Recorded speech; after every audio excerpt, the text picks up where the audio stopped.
Assalamualaikum warahmatullahi wabarakatuh. Ini kalian lihat itu ya, ada yang ngatain saya anjing, kafir, suruh buka jilbab. Suruh lepas jilbab. Kepala bapak kau lepas jilbab. Ngomong pakai ini kan salah satu figur yang saya screenshot supaya kalian tahu beginilah para pendukung 02 ketika melihat VT saya yang sangat mendukung Pak Anies. Dan ini yang kedua, si Mbak ini nge-stitch video saya tentang bahwa orang Aceh hanya percaya kepada ulama, mendengarkan ulama untuk memilih Pak Anies di Aceh. Pak Anies menang. Lah, dia kok panas? Dia katakan begini loh, ada 3 hal yang dia stitch video saya dan dia sampaikan. Yang pertama, katanya hak memilih memang hak warga negara. Ya memang iya, siapa bilang bukan hak? Saya nggak pernah bilang itu bukan hak. Itu yang pertama yang dibilang. Yang kedua, dia katakan bahwa Pak Anies junjungan saya. Halo Mbak Liza dari Bali. Ya, saya nggak kenal dekat. Saya tidak pernah bahkan bertatap muka dengan Pak Anies. Tidak pernah bertatap muka secara langsung. Jadi kenapa saya suka Pak Anies? Saya memilih yang terbaik dari yang baik. Memang kita punya 3 pilihan kemarin kan. Dan menurut saya, juga menurut orang-orang Aceh lainnya dan orang Padang dan provinsi lain ya yang memilih Pak Anies, di antara ketiga ini ya Pak Anies yang baik. Itu kan hak kami juga untuk memilih siapa yang kami pilih. Kok panas? Itu yang pertama. Yang kedua, Anda katakan Pak Anies junjungan tadi ya, tentang junjungan. Junjungan saya bukan manusia biasa. Pak Anies meskipun beliau pinter, beliau Islam Muslim ya, beliau sangat jujur ya. Saya tahu, saya baca biografi beliau ya, enggak hanya mendengar dari TikTok, YouTube dan sebagainya. Kita searching siapa sebenarnya Pak Anies ya. Jadi walaupun beliau begitu, beliau bukan junjungan saya. Junjungan saya memang manusia juga, tapi manusia luar biasa, sahabat Liza dari Bali. Manusia yang lahir ya jauh sebelum kita lahir ya, 1400 tahun yang lalu beliau lahir.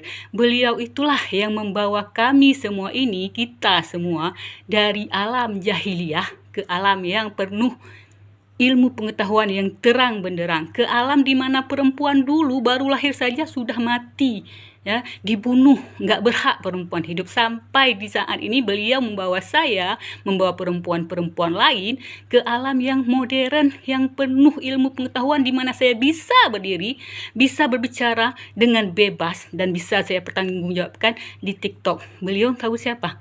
Cuma satu junjungan saya ya, beliau adalah Nabi Muhammad SAW.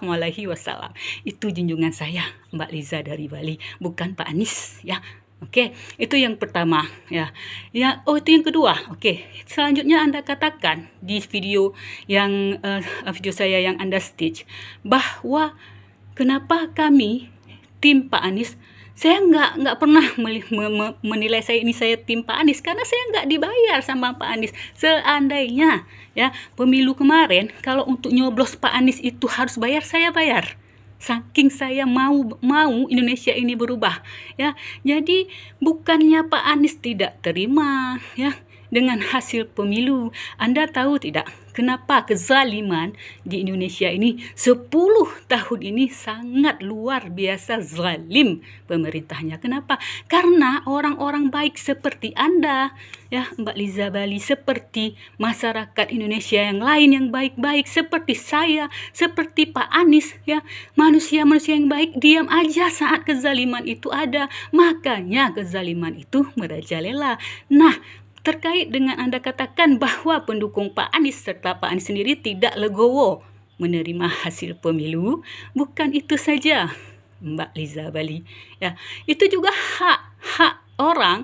Nah, contoh Anda digugat ya, Anda melakukan sesuatu katakanlah seperti itu saja ya, kemudian yang Anda lakukan itu Anda yakin Anda benar, orang lain curang, Anda okelah negara hukum kan, Anda menempuh jalur hukum untuk membela Anda bahwa apa yang Anda lakukan telah benar dan orang mencurangi Anda. Punya bukti silahkan Anda ke pengadilan, kecuali Anda tidak punya bukti, cuman kowar-kowar doang. Oke ya, kemudian kenapa ya 02 ini macam cacing kepanasan saat ada hak angket. Kenapa? Kalau kalian memang benar tidak melakukan kecurangan, ya santai mas bro, sis, santai aja kan. Nggak perlu kalian harus panas kelonjotan kayak cacing kepanasan. Kan gitu secara nalar. Oh iya maaf, kalian kurang nalarnya seperti junjungan kalian. Siapa tuh? Belimbing sayur. Aduh bukan, asam sulfat maksudnya. Gibran. Ya nalarnya kurang. Jangankan nalar, mungkin IQ-nya juga agak jongkok ya. Jadi sementara ya kan, mereka merasa benar ya, mereka punya bukti bahwa mereka banyak dicurangi, mereka menggugat ke MK, itu sah lah. Kenapa kamu kok panas? Bukan berarti mereka tidak terima dengan hasil pemilu, mereka ingin menegakkan keadilan. Pak Anies itu orang pinter ya, Pak Anies itu orang pinter, jujur. Beliau mungkin melihat ya 10 tahun ini seperti saya lihat betapa kezaliman ini merajalela ya. KKN di Indonesia ya, itu Jokowi semua anak mantu ipar semua jadi orang gara-gara dia jadi presiden. Itu nepotisme mbak, namanya nepotisme bahasa Inggrisnya ya. Jadi itu nggak benar ya. Banyak kasus korupsi ini sekarang kan Jokowi sedang dilengserkan, ketahuan kan tuh kasus 271 triliun. Kita nggak usah lagi kerja kalau itu seandainya tidak dikorupsi. Bisa satu keluarga di Indonesia ini 10 juta sebulan, tinggal duduk-duduk goyang-goyang kaki per tanggal berapa per bulan, tinggal ambil di ATM 10 juta.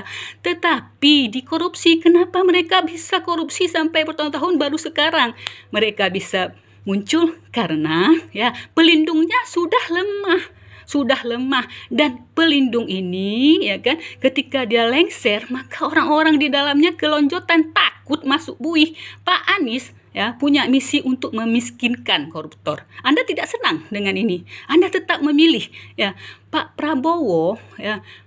Mas Gibran itu junjungan kalian dari awal sebelum pemilu ya, sebelum pemilu kita tahu bahwa si Gibran ini tidak cukup umur, masih terlalu muda dan tidak ada prestasi politik. Harusnya kan untuk menjadi calon wakil presiden setidaknya dia sudah pernah menjabat sebagai gubernur. Ini masih bupati ya, masih bupati di kabupaten kecil namanya Solo lah, masih ingusan, prestasi nggak ada, IPK itu kuliah 2,8. Mau jadi wakil presiden kok bisa? Ya karena bapaknya presiden. Kok bisa? Ya karena ketua MK kan pamannya. Ya, pamannya. Mereka mengubah peraturan. Ya, jadi dari nggak bisa jadi bisa. Nah Pak Prabowo terlalu terlalu tua untuk jadi presiden, sudah di atas 70 tahun kan, udah nggak bisa, diubah sama MK supaya memuluskan mereka menjadi paslon 02. Anda masuk nggak apa yang saya ngomong ini? Menurut Anda itu benar? Dari sebelum saja mereka sudah curang mbak, mereka sudah curang. Bukan kita yang simpati dengan Pak Anies, enggak legowo, enggak nerima dengan lapang dada, enggak. Saya termasuk orang yang sangat benci kezaliman ini merajalela ya, dan saya melihat sosok figur Pak Anies yang bisa menghentikan ini. Karena kenapa? Sebelum pemilu, selama pemilu, sesudah pemilu pun masih curang.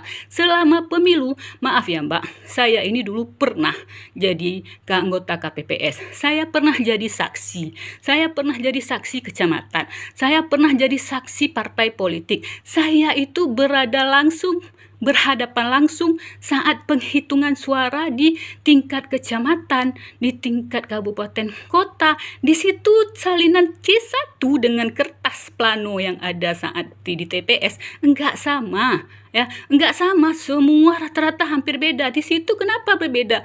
Ada suara untuk A diberikan ke si B, suara si B diberikan ke C. Banyak suara yang tidak sah ya, itu diambil lagi dari suara yang tidak terpakai, kertas suara tidak dipakai, digantikan ya. Mereka coba siapa yang mereka mau. Itu saya hadapi langsung, dan demi Allah itu saya hadapi langsung, dan itu terjadi mbak. Itu setelah pemilu ya. Kemudian setelah pemilu apa lagi? Itu banyak kertas suara ya, selama pemilu kertas suara sudah dicoblos. Nah, ada pemekaran kabupaten di Papua, baru dimekarkan udah bisa nyoblos, warganya udah bisa memilih. Tempat lain nggak boleh, ada kriteria berapa tahun ya kan. Nah kemudian setelah pemilu itu ada namanya quick count. Quick count itu lembaga surveinya yang buat itu Alibaba, punya Cina. Pain Cina di Indonesia